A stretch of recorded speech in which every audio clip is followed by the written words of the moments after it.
आज हम सभी लोग इस गांधी जी के जो स्मारक है, इस राजघाट पे जो हम आए हैं, ये दिखाने के लिए कि हम सब लोग एकजुट होकर राहुल गांधी जी के साथ खड़े हुए हैं, ये हमको दिखाना है। और ये जो सत्याग्रह है, ये 10 से 5 तक, ये सिर्फ एक आज के लिए है, लेकिन ऐसे सैकड़ों सत्याग्रह सारे देश में होंगे और हर जगह होंगे। कांग्रेस, बीजेपी सरकार और मोदी जी खास करके हमारे को कमजोर समझ रही है। अगर कोई व्यक्ति अहंकार से हमारे को कुचलने की कोशिश करता है, तो उसका मुंहतोड़ जवाब देने का भी हमारे पास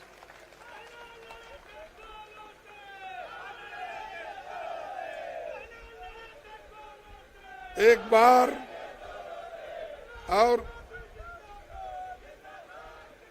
बार मुझे याद है, जब मैं विद्यार्थी था तो लॉ में पढ़ता था, तो उसी वक्त ये पाकिस्तान का युद्ध हो रहा था। तब लाल बहादुर शास्त्री जी ने एक बात कही थी, हमें कमजोर मत समझो, हमारे पास वो शक्ति है, ईंट का जवाब पत्थर से देंगे।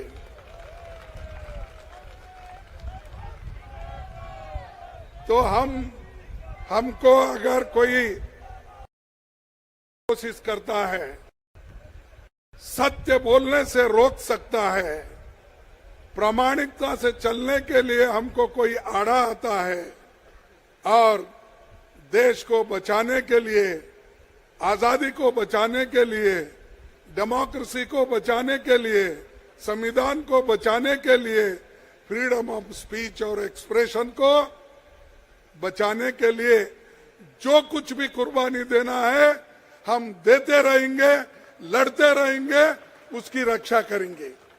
यही काम राहुल गांधी जी कर रहे हैं।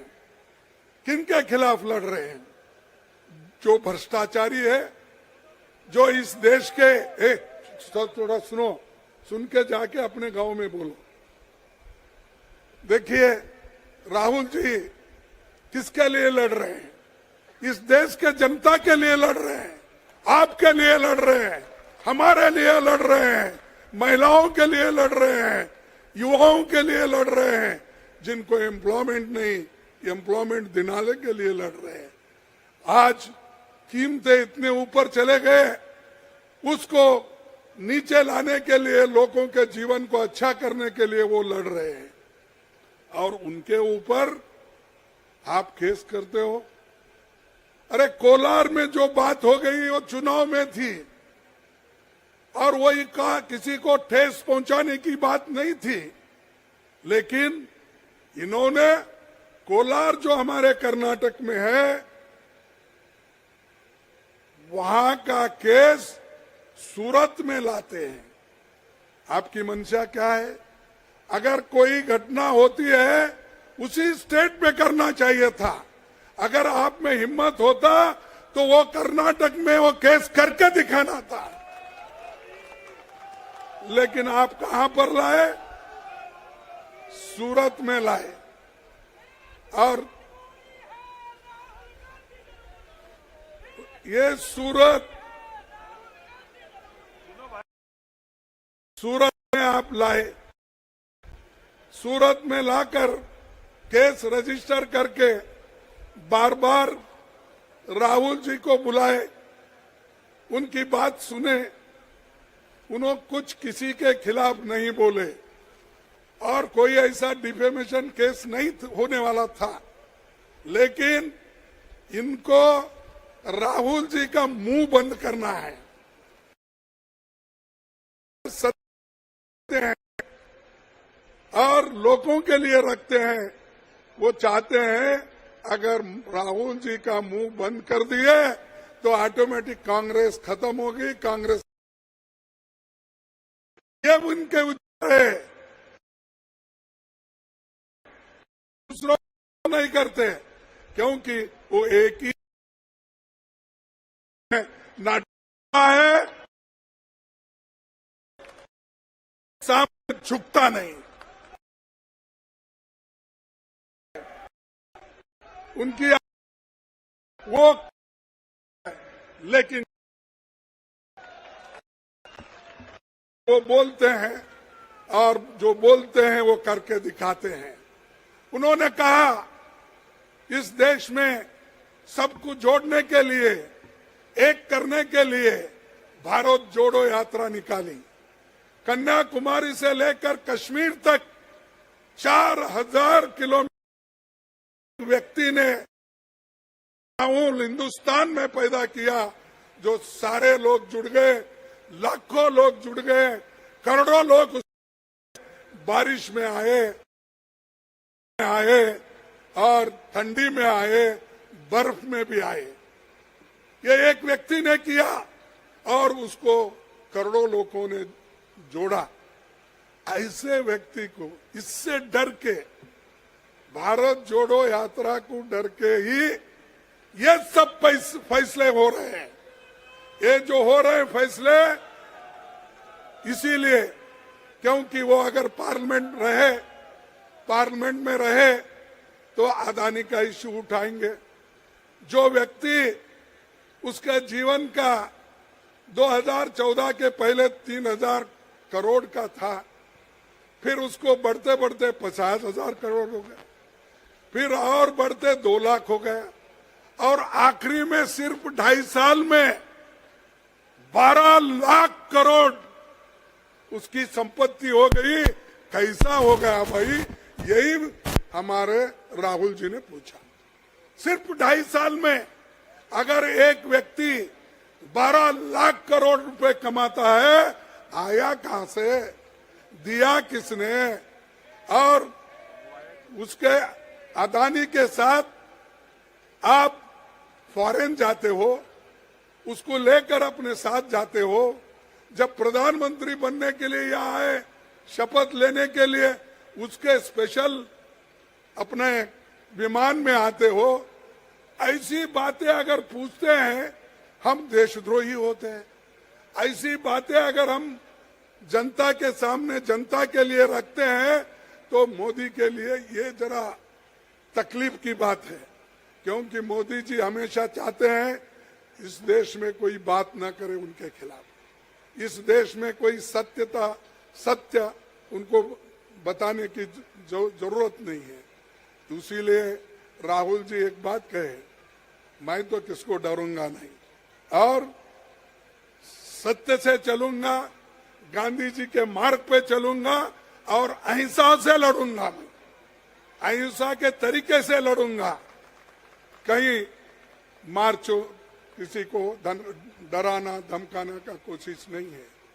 लेकिन मैं एक बात पूछना चाहता हूं, राहुल जी चुनाव में जो भाषण किए उसका अब 2-3 साल के बाद ये हो रहा है।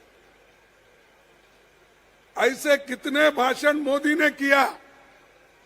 मोदी ने तो इतने गलत लफ्ज गांधी फैमिली के खिलाफ किया, दूसरा कांग्रेस के खिलाफ किया, और वो आदमी खुद उसको तो डिफेमेशन केस में डालकर अब तक शिक्षा देना चाहिए था। लेकिन हमारे देश के लोग बड़े लिबरल हैं कि बोले चलो एक आदमी बोलता है तो उसको इग्नोर करो। इन्होंने यही बोला था अहमदाबाद में जब हजारों लोग मर गए थे, उस वक्त किसी ने पूछा, जर्नलिस्ट ने, कि इतने लोग मर गए हैं, आपको दुख नहीं होता क्या? तब उन्होंने क्या कहा कि ड्राइवर तो मैं नहीं था, मैं बाजू में बैठा था, लेकिन ड्राइवर ने गलती से अगर किसी कुत्ते को मारा तो दुख तो जरूर होता है, लेकिन जनता को, लोगों को उन्होंने कुत्ता कहा। और ऐसा आदमी आज ओबीसी की बात करता है। अरे भाई, आप तो नीरव मोदी ओबीसी है, हाँ, मेहुल चौकसी ओबीसी है, ललित मोदी ओबीसी है। अरे ये तो देश का पैसा लूट के भाग गए। अगर हम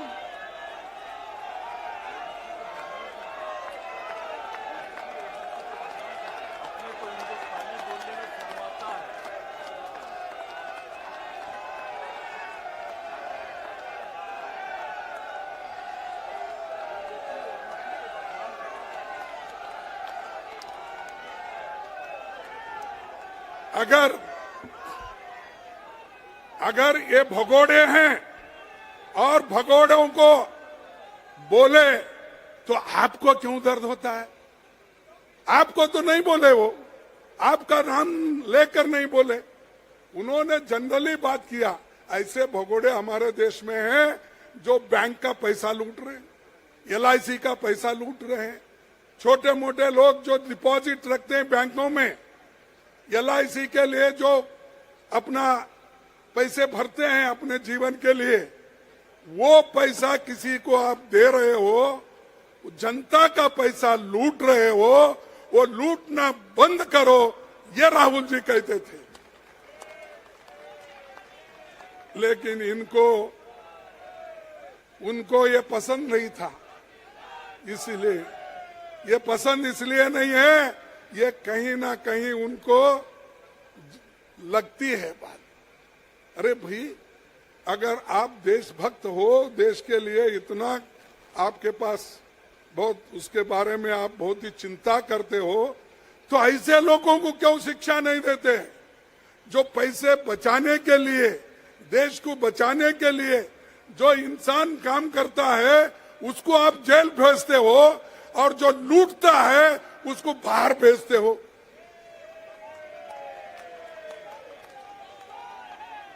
तो इसलिए भाइयों, सिर्फ हम लोगों के लिए नहीं, सारे देश के लिए और सारे देश में डेमोक्रेसी कायम रखने के लिए, लोकतंत्र कायम रखने के लिए हमको लड़ना है।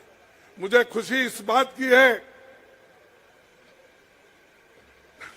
ये तो बोला था, मुझे खुशी इस बात की है कि सारे पार्टियां, सभी अपोजिशन पार्टी एक होकर राहुल जी के साथ खड़े हुए। मैं उन सबको धन्यवाद देता हूं, उन सबको शुक्रिया अदा करता हूं कि जो ऐसे वक्त में लोकतंत्र को बचाने के लिए हमारे साथ खड़े हुए हैं। हर एक ने बात की, मैं उनको धन्यवाद देता हूं, 100 बार धन्यवाद देता हूं। और ये लड़ाई ऐसे ही कायम रखने के लिए हमको भी कोशिश करना है। ये एक दिन की लड़ाई नहीं, कामयाब होने तक हमारी लड़ाई जारी रहेगी।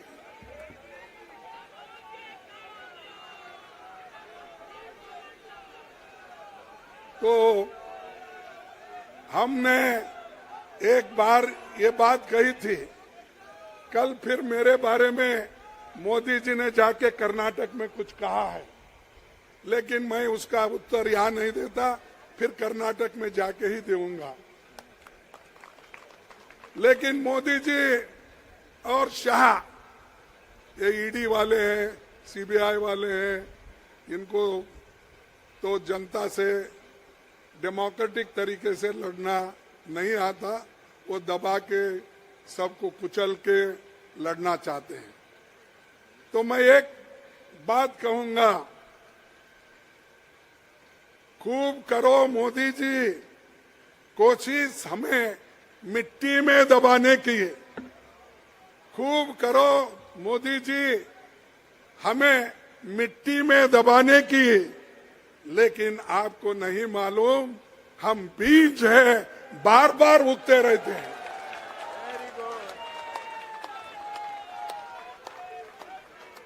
हमको आप कुचल नहीं सकते, हम बीज है भाई, आप जितना मट्टी में दबाएंगे हम फिर ऊपर आएंगे। तो ये उनकी एक ये है, क्या है कि ऐसा हम करते गए, सताते गए, राहुल जी को डिस्क्वालीफाई करे। अरे डिस्क्वालीफाई जनता करने दो ना, तुम क्यों क्योंकि तुम्हारे खिलाफ तो नहीं बोल रहे, देश को बचाने के लिए बोल रहे, चोरों के खिलाफ बोल रहे, फिर चोरों का साथ क्यों दे रहे आप? लूटने वालों का साथ क्यों दे रहे? लुटेरों का साथ क्यों दे रहे?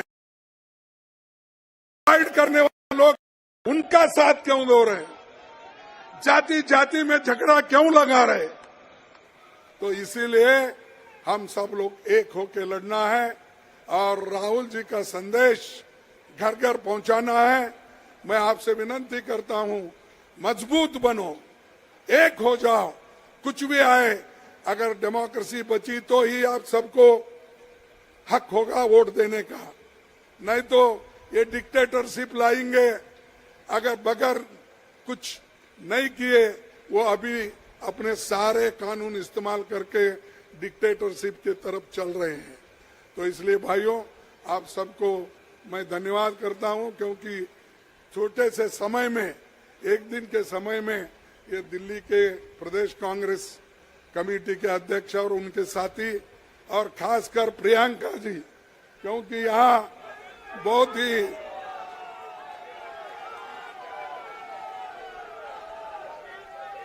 तो उनके कॉन्स्टिट्यूंसी, उनके प्रदेश के, उत्तर प्रदेश के भी लोग बहुत आए हैं और सभी लोग